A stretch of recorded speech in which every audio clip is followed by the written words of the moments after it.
चाहता हूं सर, धन्यवाद। मेरी पार्टी इस वक्त संशोधन विधेयक का विरोध करती है और हम इसके बारे में कोई भी सकारात्मक रामदास अठावले, राजनीतिक श्री रामदास अठावले जी।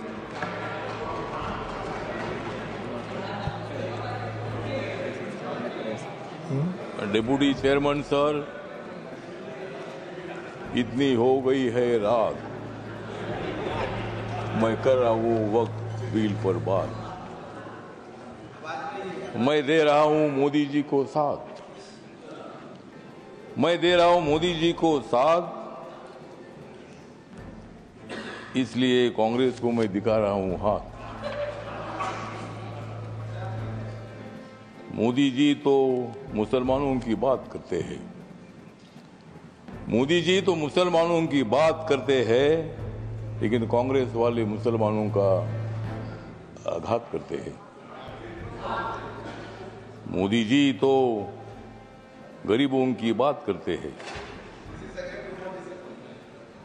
और हमेशा नरेंद्र मोदी जी ने मुसलमानों की, माइनॉरिटी की, दलितों की, गरीबों की बात की है। अध्यक्ष महोदय, ये बिल जो है बिल बहुत ही सभी मुसलमानों को, मैक्सिमम मुसलमानों को, 90% मुसलमानों को न्याय देने वाला बिल है। ये जो बिल है, ये बिल असंवैधानिक नहीं है। डॉक्टर बाबा साहब अम्बेडकर जी ने संविधान बनाया, उस पार्टी से मैं आता हूं। मेरी पार्टी आरपीआई है, रिपब्लिकन पार्टी ऑफ इंडिया, और मेरी पार्टी मोदी साहब के साथ, एनडीए के साथ है। ये जो बिल है, बिल मुसलमानों पर आज तक अन्याय होता रहा। Congress party divide and rule की पॉलिसी करने का काम करती रही और मुसलमानों को, दलितों को न्याय नहीं मिलता था। आज मुझे लगता है कि जो ये बिल आया है, हमारे किरण रिजिजू जो ट्राइबल कम्युनिटी के बुद्धिस्ट है, माइनॉरिटी के हैं, और इसीलिए मैं बताना चाहता हूं कि हम किसी को भी नहीं जाएंगे शरण, हम किसी को भी नहीं जाएंगे शरण, क्योंकि माइनॉरिटी के मिनिस्टर है रिजिजू किरण।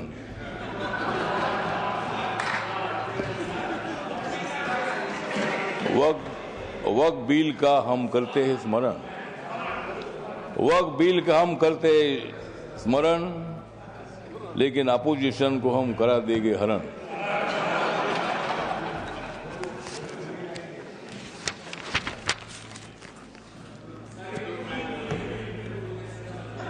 नरेंद्र मोदी जी है मुसलमानों के सच्चे वाली, नरेंद्र मोदी जी है मुसलमानों के सच्चे वाली।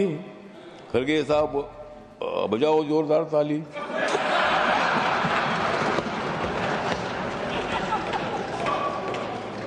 मत दे दो रोज मोदी साहब को गाली, मत दे दो रोज मोदी साहब को गाली, नहीं तो कुर्सी करो खाली।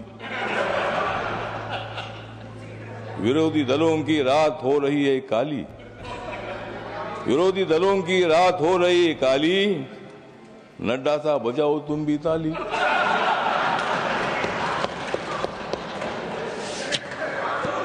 तो ये जो बिल है, ये बिल बहुत ही परिवर्तनवादी बिल है। ये बिल हिंदू, मुसलमान, सिख, ईसाई, बुद्धिस्ट लोगों को जोड़ने वाला ये बिल है। ये जो बिल है, ये बिल असंवैधानिक नहीं है, जिस तरह आप बता रहे खरगे साहब।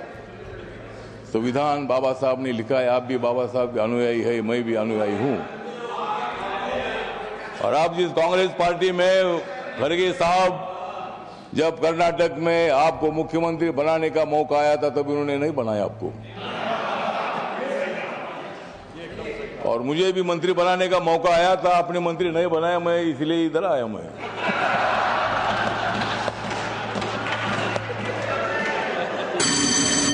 लेकिन मैं आया, लेकिन आपने तो मंत्री पद का विषय नहीं है। मतलब कांग्रेस पार्टी दलितों की बात तो करती है, बात करने का काम नहीं चलेगा।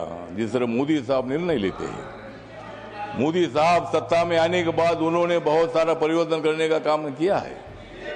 आप लोग ये मुसलमान के विरोधी करके आपने लोकसभा में वोट लिया, लेकिन अब मुसलमानों का वोट हमारे पास आ रहा है।